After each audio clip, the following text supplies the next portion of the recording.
Good morning, my fellow yogic travelers. I'm mighty glad to be alive today, and I hope that you are too, as we continue to live, laugh, love, learn, linger, and loaf, and live the life we love.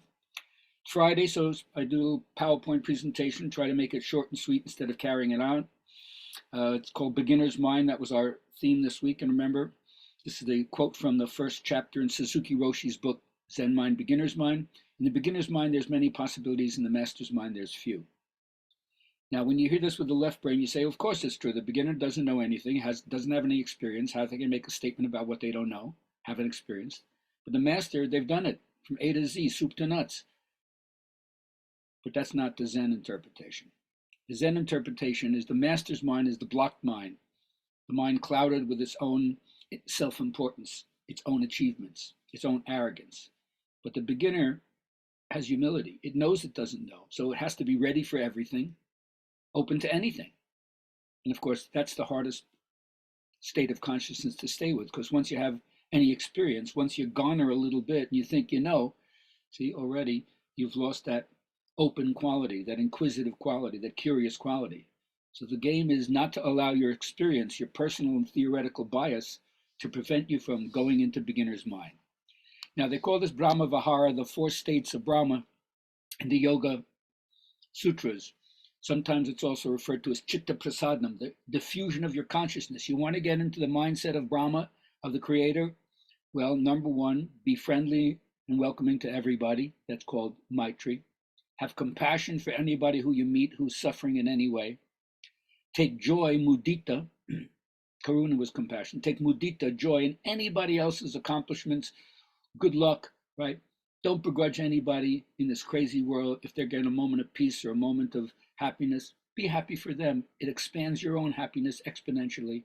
And then upeksha, indifference to evil. Let karma take care of people and give them their just desserts. You don't have to be the vindicator. You don't have to be the one who brings the vengeful angel of justice into the other person's life. Karma will take care of them. What you resist persists. So just let it go, and to the extent that one can, move on.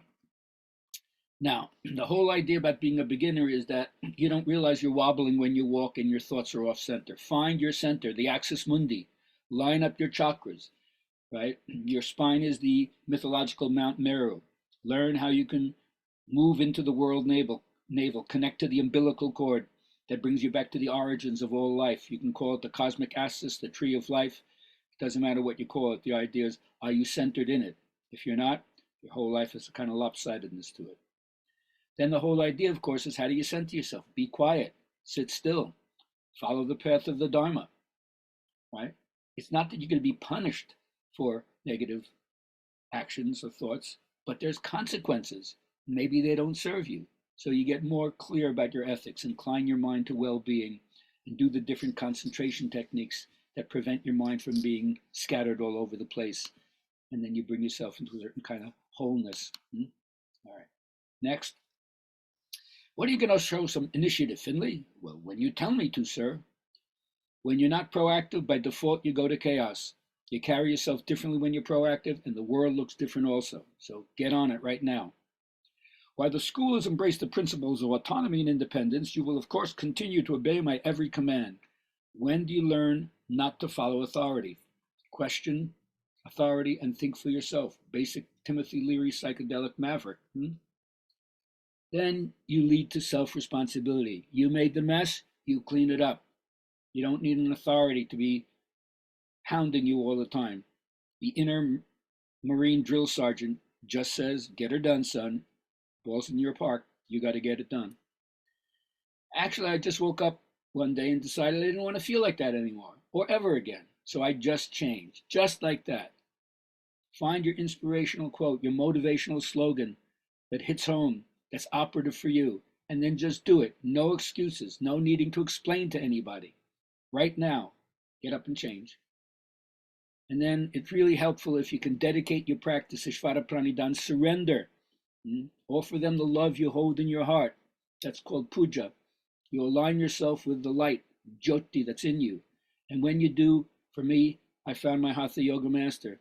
He helped me understand how to use alignment principles, my intention, my attitude, my effort, my surrender, my seriousness in the sense of sincerity, and then how to be playful while I'm doing that. Thank you, BKS Iyengar, for that gift. And as a result of that, I learned no one ever drowned in sweat. So put your time in your home practice. Sweat pays off on many levels. We call it sweat equity. You don't literally have to have beads of sweat coming off your body. It just means there's different levels of your commitment. Hopefully you won't be a dull student. You'll be tivra samvegan, supremely enthusiastic all over it. So just do it, no excuses. And then work on a daily basis to sharpen your edge, which means you learn how to continue to explore, to concentrate, to calm your mind, to clarify your mind, to stay intense in what you love, and over time transform yourself so you can radiate the glow that you have within you. And that will create space, ventilation, openness, a mind free from clutter. It's like you have an inner feng shui going that's not just reflected in the world around you or in your room, but in your own head. Have a great day. We'll see you in another couple of weeks when we'll be back with yoga, scriptures, and the Vedas. Check GabrielHalpern.com. Go to my website, give me a couple of comments, send me your address. I'll send you a CD for free. And otherwise, have a great life.